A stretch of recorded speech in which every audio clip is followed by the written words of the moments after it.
Today's episode, we are going to talk about Criterium du Dauphine Stage 2, the route and the results. We're going to go over some corrections from Stage 1, the comments I made that were incorrect. Wout Van Aert announces his future, his immediate future, along with the Visma Tour de France 2019 team. Things that can make you go, some winners and losers.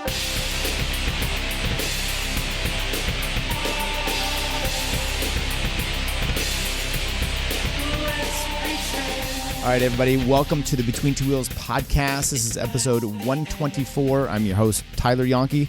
Thank you for joining us. It's going to be a quick one today. I've done this previously and screwed up some video, so this is basically for the web only. The podcast that goes out on the just the video, the audio, maybe a little slightly different, but we'll try to tune it to the exact same and see how close we can get to those two. So maybe that's your homework. Go check the two out, see what they are, see what I've said in one and one not in the other. But thank you for joining us here on the YouTube channel. Okay, today's Stage 2 from Dauphiné. It's from Mauriac to Crépin-sur-Arzon. It's 180 kilometers. It's parts in south central France.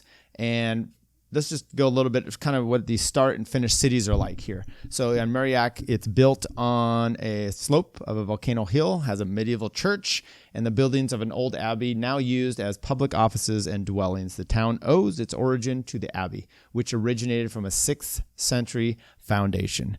So if you take a look at kind of this little city here, a lot of it has to do with this abbey, things to do with the French Revolution, hiding some priests here and there. It's kind of the big deal in their town. It's still kind of their main tourist attraction. So, you know, if you're in France and you want to go check that out, that's kind of the tourist trap. That's one place to go check out. The Finnish city is in Crépin-sur-Arzon.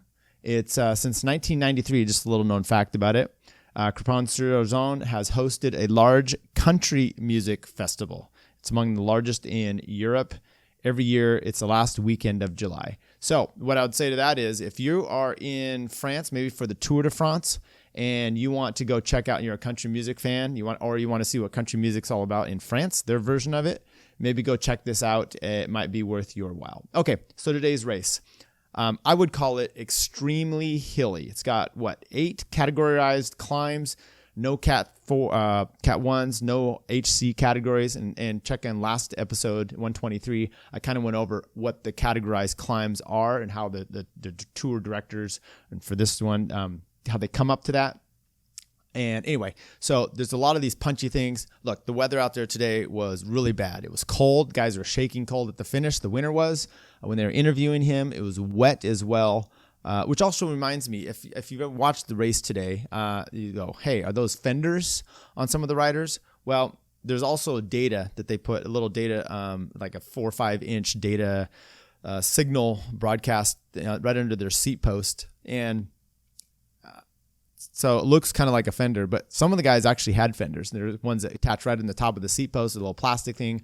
I don't know if that's to help protect them or to be courteous to those behind that would get splashed in the face. Either way, it's just kind of unseen. It's just a little odd to see those in the pro peloton, but I've been seeing those much more often this year from the classics. Anyway, the dimension sticks. You know, the dimension, I don't know if they're the dimension data. I think they are the ones that are doing it. I have to maybe check into this a little bit more, but a little unseemly. It's kind of a big thing, and I imagine it's like anything with technology, it's going to be reduced in size, but it's one way they're able to track everybody across the line. So if you ever see a situation where maybe they have someone miscategorize a team leader, maybe he swapped bikes with someone, so they're miscategorizing him, and that happens just momentarily. Okay, some corrections from yesterday's stage. So I had mentioned yesterday that there was this discrepancy with, that Geraint Thomas had done the Tour de Suisse last year rather than the Dauphiné, that there was this split among the riders, kind of due to the fact that the Tour de France last year was decidedly, it was a week later due to the World Cup soccer. So since World Cup soccer was a week later, some of the guys opted to do the Tour de Suisse because it was a little later. Some of them, trying to get their timing just right. Well, I was incorrect in saying that Geraint Thomas was the one that toured the Tour de Suisse. There was a notable split, and I'll just go through some of the ones. So Geraint Thomas actually did the the Dauphiné last year. He won the Dauphiné. He won it over Adam Yates, and then Romain Bardet, Dan Martin, Damiano Caruso, Emmanuel Buchmann, Pierre Latour, Pierre Roland, Garcia Navarra, Ilnur Zakarin, Tolhoek, Martin Guillaume, Geoghegan Hart, Bard Guy was down there at 19th place. So anyway, the point was there was quite a good contingent of riders at the Dauphiné last year, but not everyone was there. So it wasn't the prep race that you've seen prior before where everyone's kind of keying up on that one. Because at this Tour de Suisse was Richie Porte. He ended up winning that over Fuglsang, Nairo Quintana, Enric Mas, Wilco Kelderman, Simon Spivak, Sam Omen, Stephen Kreuzwick, Diego Lisi, and Arthur Vichot. So you had a good mix of all those guys doing well to Tour. Obviously, you had top place here was Geraint Thomas. You had Kreuzwick, which was another good placing. Ones you didn't see in either one of those, Roglic, Dumoulin, and Chris Froome. Well, Froome and Dumoulin both did the Giro, so you did not see them in the prep. I'm not sure exactly where Roglic was on these. If he did, maybe he just didn't finish in the top of those.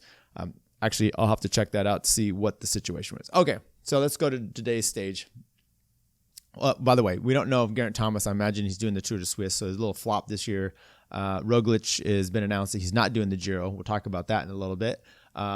Dumoulin is here, and he's doing the Dauphiné. Right to Dumoulin, tune in this morning, stage 2, got some hilly stuff, 40K to go. Dumoulin's in the break, pushing the break pretty hard with Buchmann, Izagiri, and Gaudu. So they're in a break. There's 40K. They're getting about 40 seconds to a minute up. And what they're forcing the teams behind to do is chase. You don't just let, if you're looking for the overall and you're always practicing your tactics, you're not just going to let Dumoulin go up the road, especially with the time trial looming on Wednesday. So the teams are chasing to bring this back. And it's pretty cool to see Dumoulin up there pushing the pace. Now, as things unfold, the break gets caught. Dumoulin gets spit out at some point. He's there. I imagine he's not there for the overall. He's there looking for what am I going to be able to do to see how my knee is, my leg is, and to make sure that I'm actually able to go okay. He was pushing pretty hard today. Maybe sits up. Then he's going to go probably check out the time trial. I haven't seen anything to indicate if he's got issues for the upcoming day to see if there's a problem with him coming up. Was there an announcement that he rode hard today and that he's got leg issues and he's not going to go? I didn't see that, so perhaps that's the case. Either way, 15, 20 or so to go. He gets caught with the break. Then the new break starts, and you get Dylan Teuns and Guillaume Martin of Wanty Group Gobert. Dylan Teuns is with Bahrain Merida. They're with two other guys. They end up spitting those guys out, and the two of them take off together. I mentioned both of those guys yesterday. Guillaume Martin, the obvious GC rider for the Wanty Group Gobert. He's been there for several years. They always mention that he's it's kind of like Roglic. They say, oh, he's a down. Did you know he used to do downhill skiing? Or Cadel Evans. Did you know he used to do mountain biking? Well, Guillaume Martin. Did you know he's a philosophy student? Okay. Do you know Chad Haga is an engineering student? He plays the piano. These are all interesting aspects, but when it comes to the cycling, I don't know that there's any philosophy things that would help you philosophy for your bike racing, but maybe it just helps pass the time when you're not on the bike. Who knows? Either way, you get those two in a break, and they're pushing forward pretty well. Edvald Bosenhagen gets dropped around the 20K to go mark. He looks like he's suffering pretty much trying to do it. What happens here is then with that 15K, you start getting Thibaut Pinot, Mike Woods of EF Education, Thibaut of FDJ. They are starting to go on the attack. And Froome actually has mentioned in the in cycling news today that Pinot's efforts really kind of were putting things like, hey, he was the strongest guy, and he kept attacking. Woods was attacking as well, and it looked pretty good for him. What that caused, though, was a split in the front group where Froome does a good job of getting right up to them. He may say Pinot was pushing on hard, but it didn't look like he had a trouble at all staying up with them. Neither did Mike Woods. Mike Woods was attacking as well. Then you had Wout Poels. He had Fuglsang. Lutsenko was up there as well. I think Lutsenko had been in that little move with Dylan Teuns and came back from there. So anyway, you had Katana was made it up in that break, but who you did not see was Dan Martin. He missed it, and Romain Bardet. They were split off. Then just behind him was Richie Porte with EF Education First, former teammate as well, TJ Van Garderen and a few others. Those guys joined up with Romain Bardet and Dan Martin. They didn't catch that front group. The front chasing group did not catch the lead. The two ended up sprinting out, Dylan and Guillaume Martin for the win. And actually, it was a pretty good move by the two of them. Last 200 meters, they were both sprinting pretty hard. Little pop up the hill, so an uphill sprint, and they were side by side. And Dylan Tunes gets him at the line for the win. Guillaume Martin would have been one of his biggest wins ever, and he missed out. Coming in 13 seconds behind was Jacob Fuglsang, Thibaut Pinot, Mike Woods, Lutsenko, and Nairo Quintana, Wout Poels, Adam Yates, and Chris Froome. And then 44 seconds behind that was Philip Gilbert, Rudy Marlard, Dan Martin, Kreuzwick, Bachmann, Van Garderen, Porte, etc., and Romain Bardet. So in that front group, you had two guys with teammates, which was Fuglsang had a teammate, and Chris Froome had a teammate. And so it looked pretty good for them. And it bodes well for them going forward. What you have now for the overall classification is Dylan Toynes in the lead, followed by Guillaume Martin. And you're going to have to see, I don't know if they're going to be able to, we'll just share this here on the screen, and you'll be able to see kind of what they have coming up here as far as the overall lead. Okay. Stop doing that because I'm not so great at it. Okay. Well, so what do we have now coming up? So you have with that is a kind of a race tomorrow that's not so climby. It's got a few little KOMs to begin with, and then it's all downhill. And so you're probably going to get a sprinters, and then you have the time trial, 26K time trial on the next day. And we'll talk about that coming up here shortly. Okay, so on the day, one other thing you had was you had the emergence in this race of Wout Van Aert. You know, it's been interesting. You've had Mathieu van der Poel early on with Wout Van Aert, two cyclocross guys. They kind of had some both early season success. Matter of fact, without Van der Poel's Amstel, you probably would have had Wout would have been the kind of the guy that's been coming up. You know, Strade Bianche last 2 years. He's had some other good races. One of those early season races he did well as well. And now Van der Poel kind of took his thunder in a sense, but he's coming back, and he was announced this morning that he is going to be on the Tour de France team, and he's also in the young riders jersey right now for the Dauphiné, so he's going to be in the Tour de France team coming up for the Jumbo Visma team. They announced who it was going to be, and with that, some notable exceptions on the team, Robert Hessink and Primož Roglič. So I don't know what Roglič has going on for the remainder of the season, if he's going to do the Vuelta. I haven't checked out the World Championships course yet. Of course, he would be a prime candidate for the time trial. He was second to Dumoulin in Norway 2 years ago. I don't know if the road race is something he would go for.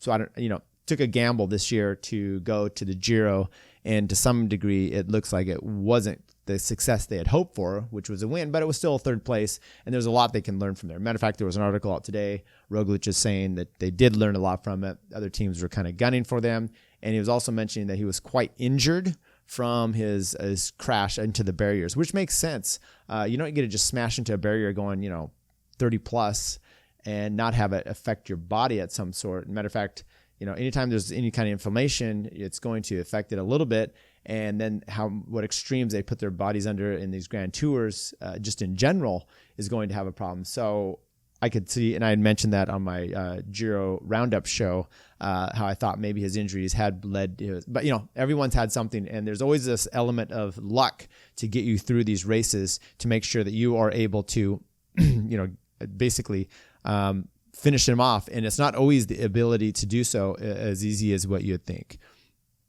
Okay. With that, we have the rest of the riders vying for the lead or for the Jumbo Visma team here. Steven Kreuzwick, Netherlands.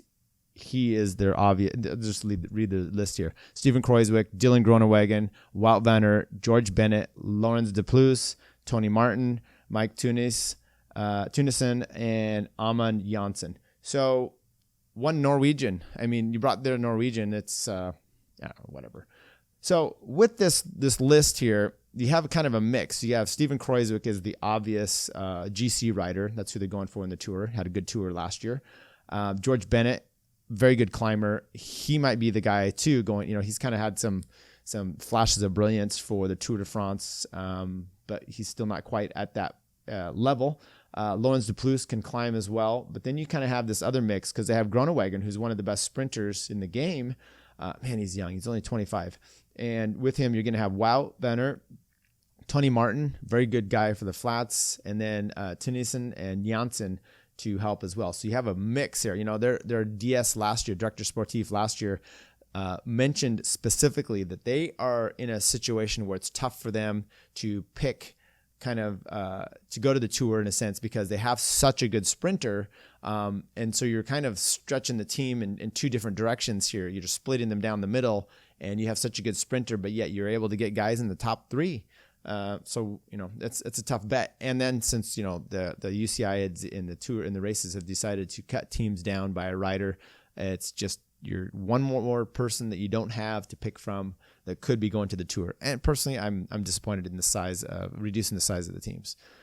Okay, viewer listener mailbag. Well, as it comes, we don't have much. So if you want me to talk about something, send in your comments, any concerns, disagreements you have, maybe giving us a thumbs up, anything you want, we'll talk about it. Any of these things we've had here, or predictions even, we will give you a shout out and give you some things to talk about. Okay. Things that make you go, All right, so you've probably seen this. I don't know if you've seen some of these movies. I'm trying to remember the one a few years ago. Guy has a few years ago. It's like a 1980s movie with Kevin Costner. It will come to me at some point. Anyway, he and his brother Danny, and they're doing a bike race. They're doing the Morgul Bismarck out there in Boulder, Colorado, and he wrecks. Guy knocks him over, and he needs to finish the line. He picks up his bike, and he runs across the line. He finishes across the line, and the announcer's like, whatever time. He carried his bike across the line. Then he goes, can he do that? Well, he can do that. And you saw Eamon Lucas this last week in June 8th.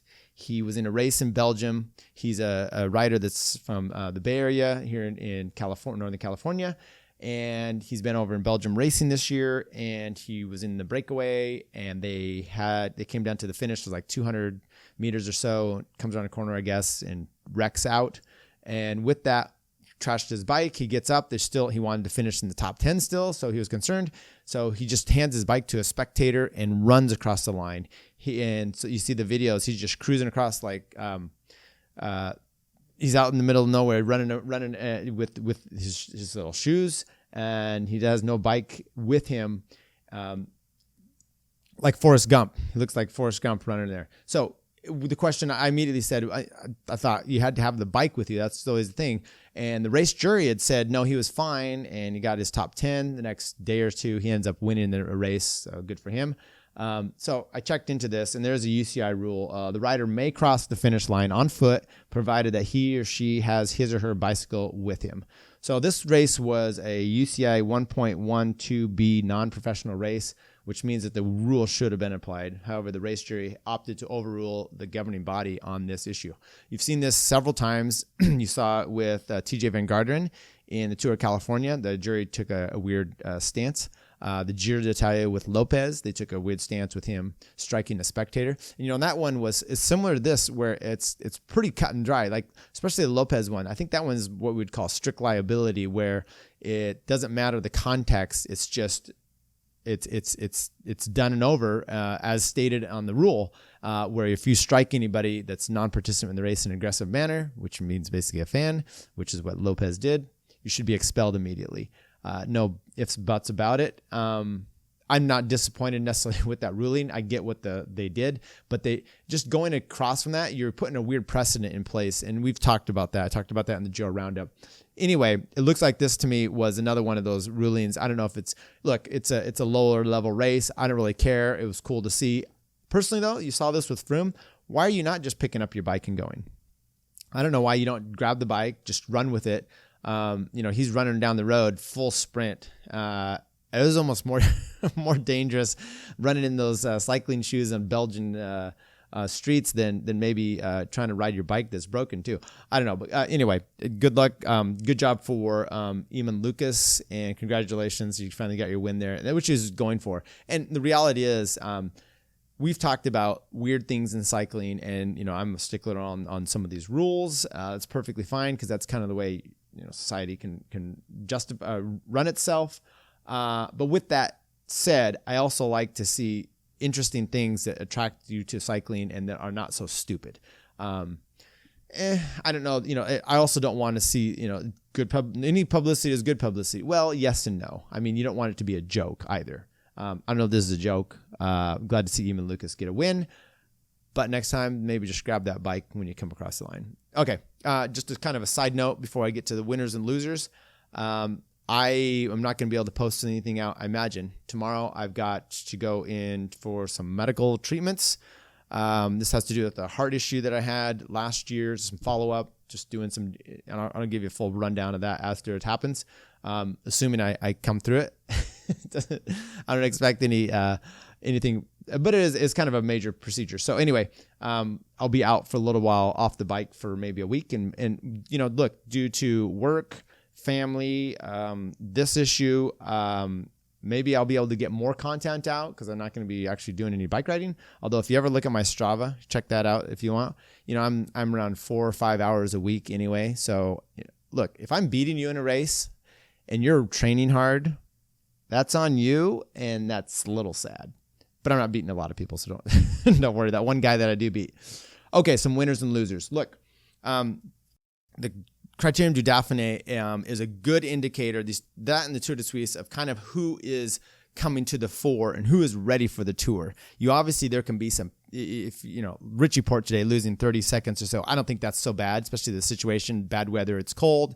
That's fine. But when you don't see like Warren Barguil up there anywhere, or, maybe Tom Dumoulin, but even though Dumoulin's is a little different because he hadn't focused on the Tour initially, he's been focused on the Giro. So now this is kind of like a backup plan. So if he's got a knee and an injury, or I'm not sure, but an injury that's keeping him from being up there, that's just life. That's the way it is. But some of these other guys that are focused on it and they're losing their time and they are coming off this race and they're not quite where they should be. It could be an issue of panic. So look, I'm picking the winners today, Woods, Pinot, and Froome. I thought those three especially looked really good. Now, Guillaume Martin and Dylan Teuns, they obviously look really good as well. But we're going to hold our breath on those two in the break because sometimes you let the guys go up the road. We'll see what happens coming up to the time trial. But I thought Woods, Pinot, and Froome looked exceptionally well. Woods did not look so good with those glasses. Now, it could be the weather. He looked kind of like a paratrooper with his his glasses on, goggles. Other than that, perfectly fine. Looked okay. The losers, just because I picked some winners, I got to pick losers, would be Tom Dumoulin, Richie Porte, and Romain Bardet, just because they didn't look quite up to it. We'll give them a chance to redeem themselves. Speaking of losers, though, I did see something on Twitter today. It looked like one of the Jacques Maines brothers had posted something about Phil Gaiman, and kind of saying, this guy's retired and he goes around the country taking other people's KOMs. He's kind of just saying, is this what you have to do in your life? Which is a question I've asked as well. But the loser thing, and it's always easy for me to pick on Phil Gaiman, but the response to him was, and he was so indignant. It was, "Are you kidding? I'm raising money for orphaned kids. I don't know if it's for orphaned kids, but it's for kids. Basically, how dare you criticize me when I'm raising money for children?" Now, I don't think he started this thing, raising money for children. I think this raising money for children is a very new thing he's done. But it did remind me of some certain person that used to use a cancer shield for anything you said to him. Yeah. This is a kid's shield. I can still criticize you because I think you're doing, you're an ex-pro. You could have been still racing, but you're not. But yet you were a national champion in your amateur jersey. It's just some weirdness there, and I get it. You're promoting yourself online. Ironic. However, you can't just say, "Oh, I'm doing it for the kids," and therefore you can't criticize me. Come on. Kid's shield. That's all I have to say about that one. All right. Thanks, everybody, for joining in. Once again, check us out on any of the podcast platforms, Stitcher, iTunes, Podbean, Overcast.fm. Check us out on our YouTube channel, Between Two Wheels Podcast, Facebook page, Between Two Wheels. And if you get a chance, make some comments. Also share the show if you want. Best thing you can do is maybe contact Chris and Curt, find them on social media, and ask them why they're not joining in. Other than that, we'll see you next time. Thanks.